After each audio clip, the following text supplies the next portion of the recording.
This is Democracy Now!, democracynow.org, The War and Peace Report. I'm Amy Goodman. As the Trump administration threatens to intensify its global campaign to crush radical left terrorism, quote unquote, we look at a new 100-page report issued by the State Department last week accusing the Cuban government of waging a sustained campaign of subversion against the United States, unquote.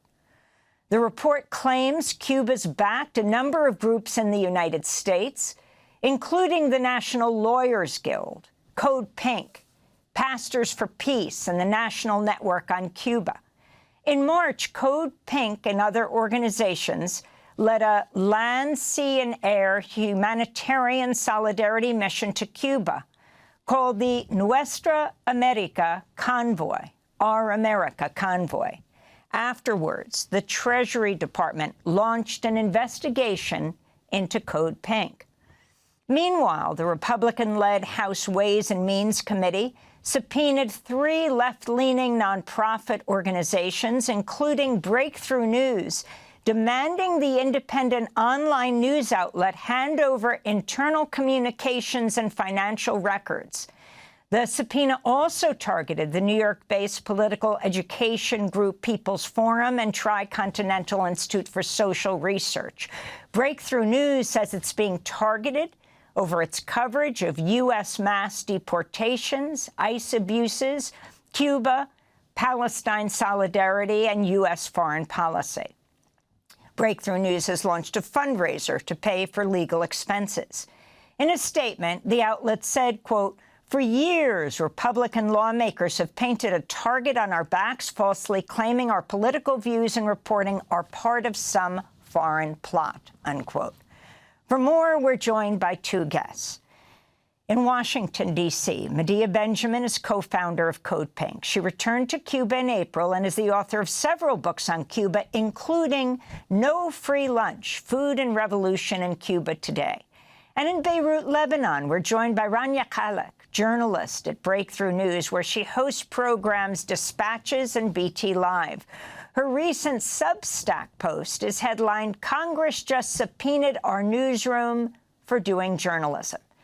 Medea Benjamin, let's begin with you.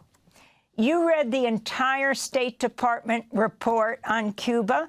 If you can start off by laying out what's in it, but also begin, for context for a global audience, by talking about the congressional hearings that CodePink has interrupted, the anti-war group, to get a sense of the politics of CodePink and why it might be targeted.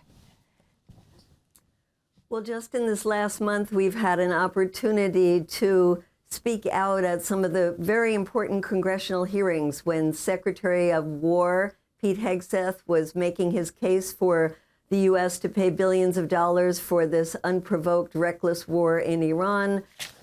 Marco Rubio, when he talked about the State Department's policies that have wreaked such havoc around the world and forget that he's supposed to be a diplomat.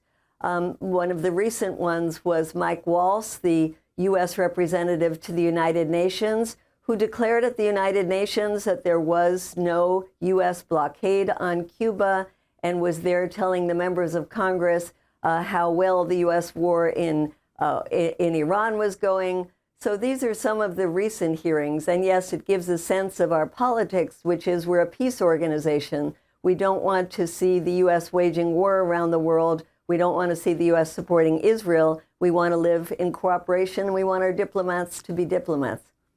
So talk about the report. And also what has happened to CodePink.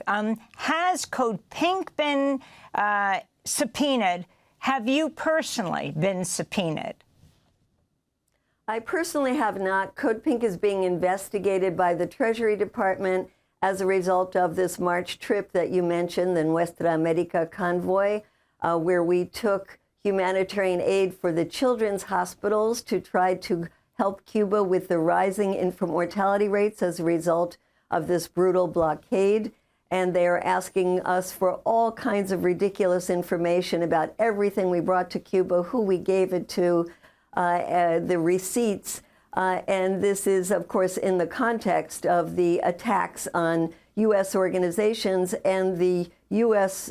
State Department report that you mentioned, Amy, that is just incredible piece of garbage, 100 pages, trying to link U.S. movements, whether in the 60s and 70s or today, movements for Black Lives Matter, against ICE, the movements in student universities, linking all of these to Cuba, connecting it to Cuba, the connections to Russia, to China, to Iran, to paint this picture of a tiny island nation that is trying to overthrow the United States. In fact, it says it wants to conquer the U.S., it wants to erase the U.S. from the earth. Absolutely absurd. And of course, every accusation is a confession, because it's the United States that has tried to overthrow the Cuban government from 1960, as we saw in the 1960 memo that says U.S. should use hunger and desperation to overthrow the Cuban government. It accuses Cuba of trying to interfere all over Latin America, when this has been the modus operandi of the United States, to try to shape Latin America in its own interests. And it talks about Cuban interference in U.S. internal affairs. We say, let's look at Israel, that has had more of an impact on U.S. policy than Cuba could ever dream of. And if you can talk about the condition of Cuba today, I mean, is Marco Rubio, who himself is Cuban-American, talks about, as you said, Cuba trying to overthrow the United States. I think the United States, the Trump administration, has been very clear about trying to overthrow Cuba.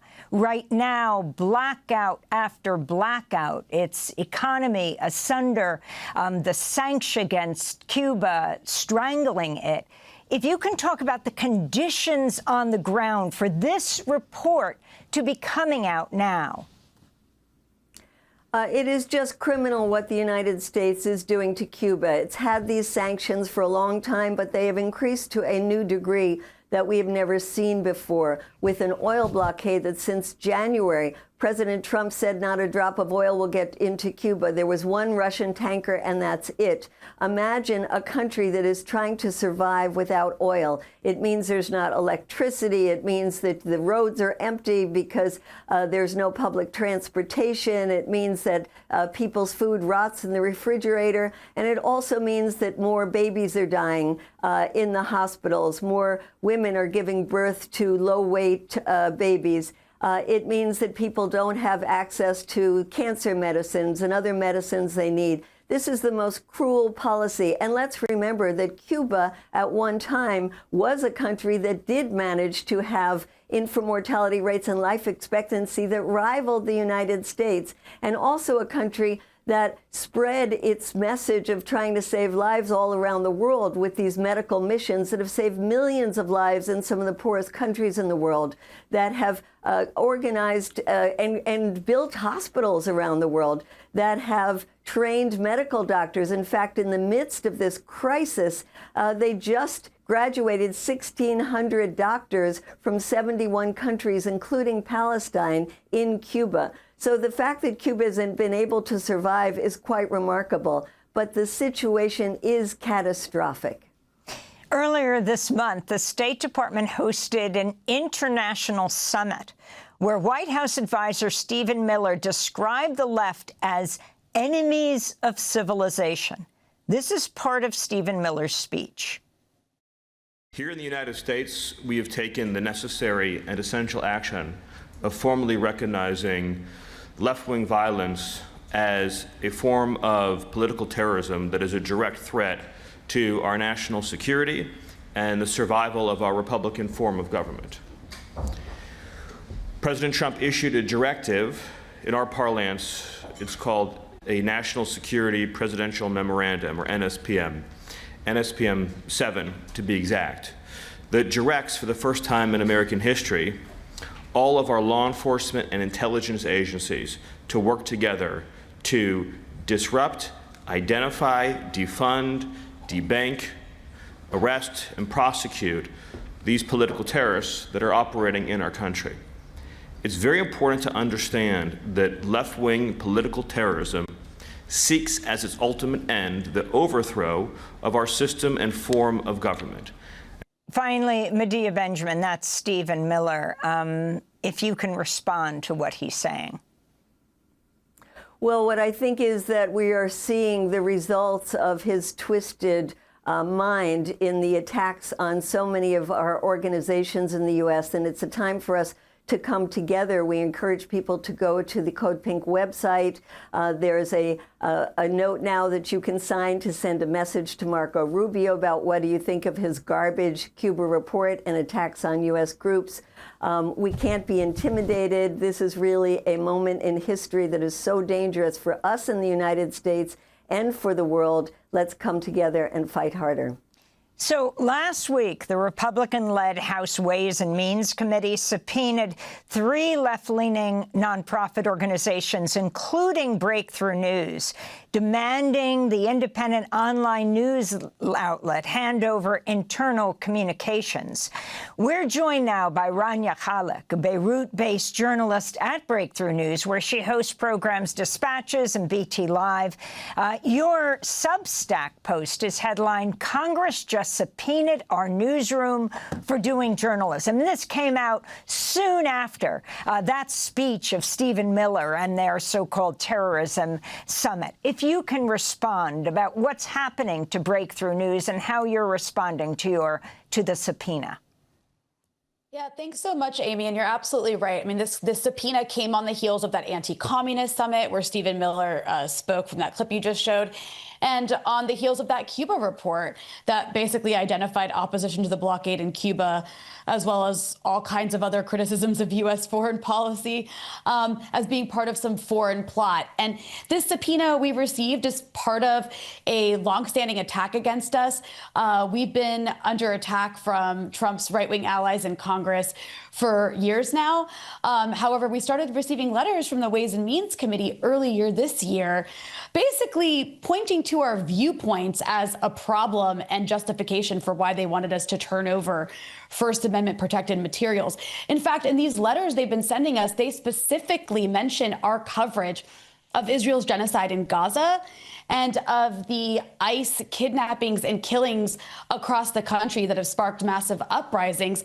And they also accuse us of anti-American rhetoric, which is just, summoning the ghosts of the House Un-American Activities Committee during the McCarthyism era. So this is a flagrant attack on our First Amendment rights as an independent media outlet, and everybody should be alarmed. Everybody who cares about a free press and cares about free speech should be alarmed about an attack like this. I mean, the Ways and Means Committee is supposed to be reviewing tax policy, and they're coming after a tiny nonprofit. If they really wanted to review tax policy, they could go after the massive nonprofits across the country. And they're explicitly saying it's because of our viewpoints. So you mentioned Joe McCarthy, and especially for the youngest generation who's listening right now, they might not know who you're talking about. I want to turn to Senator Joe McCarthy, speaking in 1952 during the Red Scare.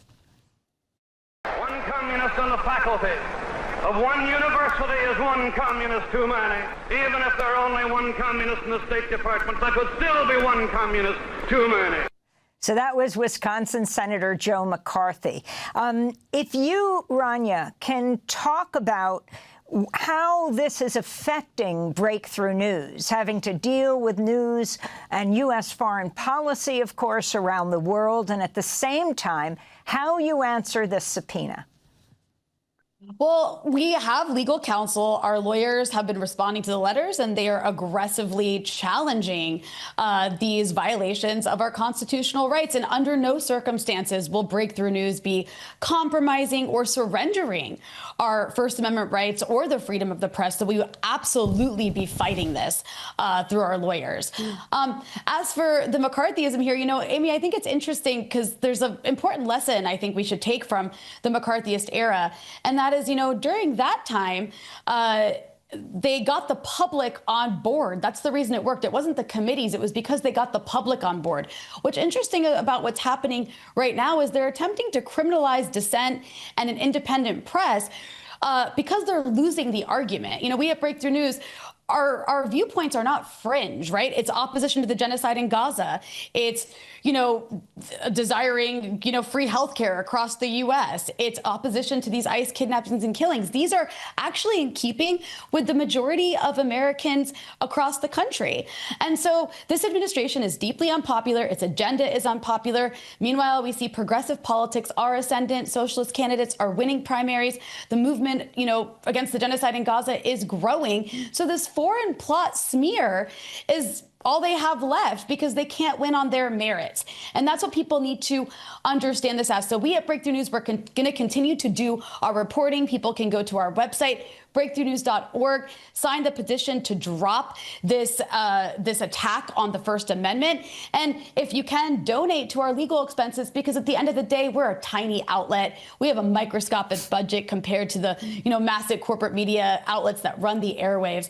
Every dollar that we spend on, you know, these legal fees is a dollar we can't spend on reporting. And I think they're just trying to drain us of our resources to silence us, but we're not going to be silenced. It's very interesting. We're speaking now in the wake of the Department of Justice dropping the subpoenas against the New York Times, their reporters, and one of the reporters' mother, their spouses, as their lawyers took on the Department of Justice. And finally, as we talk about McCarthy, let's not forget that Joseph McCarthy hired Roy Cohn as chief counsel for HUAC, the House Un-American Activities Committee, the Senate Permanent Subcommittee on Investigations, in January of 1953. And President Trump learned at the knee of Roy Cohn in New York. Your final comments, Rania Khalek. Well, you know, I just want to say these allegations of, you know, being influenced by foreign governments or a foreign plot. You know, Amy, I'm an agent of reality and an agent of the truth because I'm a journalist. I'm not an agent of some foreign power. And I'm speaking to you from Beirut, Lebanon, where I watch my U.S. tax dollars fund the Israeli bombs that get dropped on my family. That's what moves me to do the kind of journalism that I'm doing. That's what moves me to oppose the genocide in Gaza and oppose the blockade on Cuba, again, in keeping with the majority of American sentiment. So I'm going to keep doing the journalism that I'm doing. Breakthrough News is going to keep reporting. And we all have to unite and push back, because this isn't just about Breakthrough News. It's about an independent press. It's about free speech. It's about the First Amendment. It starts with Breakthrough News, but if we let them win, next they come after Democracy Now! And it only gets bigger from there. Thanks for watching Democracy Now! On YouTube. Subscribe to the channel and turn on notifications to make sure you never miss a video. And for more of our audience-supported journalism, go to democracynow.org, where you can download our news app, sign up for our newsletter, subscribe to the daily podcast, and so much more.